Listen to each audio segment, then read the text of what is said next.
5 साल में तो उनके कार्यकर्ता तैयारी कर नहीं पाए थे।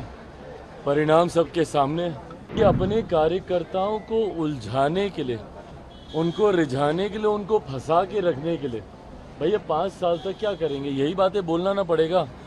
अभी अगस्त की डेट दी है, उसके बाद दिसंबर की देंगे, उसके बाद अगले साल की देंगे, फिर 1 साल की देंगे, फिर 1.5 साल की देंगे। करते करते अगला 5 साल इन लोगों को किसी तरीके से खींचना है। विपक्ष में जाते ही ठीक है, आप निभाइए भाई विपक्ष की भूमिका, आप निभाइए, पर सकारात्मक विपक्ष की भूमिका होनी चाहिए। 5 साल में तो उनके कार्यकर्ता तैयारी कर नहीं पाए थे। परिणाम सबके सामने है। कितनी सीटें लड़े और कितनी जीते हैं ये सब जानते हैं। देखिए, अपने कार्यकर्ताओं को उलझाने के लिए, उनको रिझाने के लिए, उनको फंसा के रखने के लिए भैया 5 साल तक क्या करेंगे? यही बातें बोलना ना पड़ेगा। अब चुनाव हो रहा है, अभी अगस्त की डेट दी है, उसके बाद दिसंबर की देंगे, उसके बाद अगले साल की देंगे, फिर 1 साल की देंगे, फिर 1.5 साल की देंगे। करते करते अगला 5 साल इन लोगों को किसी तरीके से खींचना है।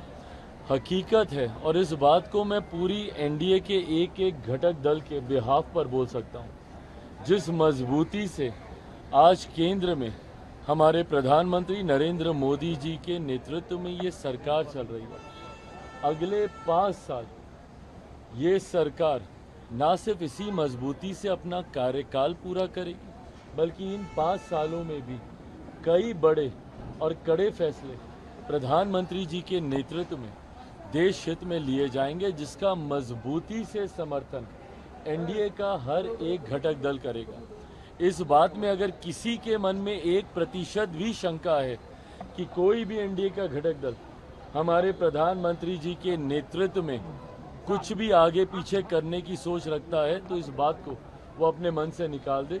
सहज सबने प्रधानमंत्री जी के नेतृत्व को स्वीकार किया है और उन्हीं के नेतृत्व में 5 साल ये सरकार मजबूती से अपना कार्यकाल पूरा करेगी। यादव लगातार बिहार में लॉ एंड ऑर्डर को लेकर सवाल खड़े कर रहे हैं कि 3 दिनों में 40 घटनाएं घट रही बिहार के अलग अलग जिले में। देखिए, मैं इस बात को सफाई इस बात से कतई नहीं दूंगा कि जब इनकी सरकार थी तो क्या होता था। बिहार में 90 का दशक जंगल राज के वजह से जाना इसीलिए गया क्योंकि इन लोगों के सरकार में क्या होता था। दिक्कत यह है ना कि विपक्ष में जाते ही ठीक है, आप निभाइए भाई विपक्ष की भूमिका, आप निभाइए, पर सकारात्मक विपक्ष की भूमिका होनी चाहिए। आप एक ऐसी भूमिका निभाइए जहां पे लगे सरकार को कि विपक्ष भी साथ में मिलकर प्रदेश के हित की बात करता है। जब किसी बात का श्रेय लेने की बात आती है, नौकरी का श्रेय लेना होगा तो तुरंत आप हर मंच से खड़े होकर बोलिएगा। और जब पुल गिरने की बात आती है, हम लोगों ने तो भैया खड़े होकर नहीं बोला ना कि कौन सा पुल किसके कार्यकाल में बना था। हम लोगों ने तो जानकारी नहीं दी। ऐसा तो नहीं है कि भाई अभी जो 6 महीने पहले जो एनडीए की सरकार बनी है उसी में ही सारे पुलों का निर्माण हुआ। हम तो इस बात को सहज स्वीकार भी करते कि हमारी सरकार है भैया, जिम्मेदारी है हम लोग की। पर ऐसे में जब आप उंगली उठाते हैं तो आप ये भी तो देखिए कि आपके कार्यकाल में क्या होता था।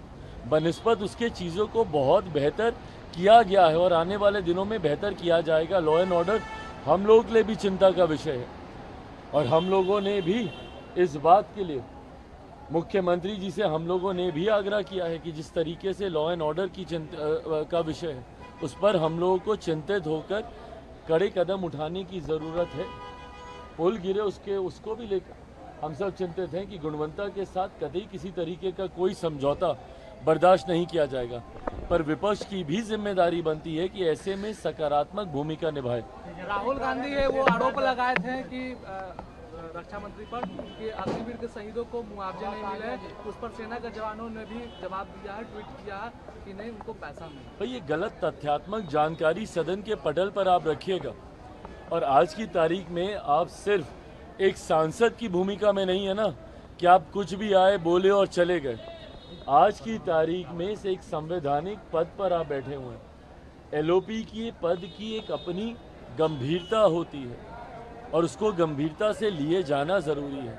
उस दिन एलओपी के तौर पर जो उनका पहला संबोधन था उसमें तमाम गलत तथ्यात्मक जानकारियां उन्होंने सदन के पटल पर रखने का उन्होंने काम किया। जिस तरीके से व्यक्तिगत टिप्पणी एक एलओपी होने के नाते उन्होंने प्रधानमंत्री जी पर की, उन्होंने चेयर पर की, और जिस तरीके से अलग अलग धर्म में आस्था रखने वाले लोगों की आस्था के साथ उन्होंने खिलवाड़ करने का काम किया, कभी महादेव की तस्वीर को लहराना, कभी अलग अलग धर्म की तस्वीर को लहराना, और उसके बाद जितने धर्म गुरु हैं उन्होंने सामने आकर उससे अपनी असहमति दर्ज की।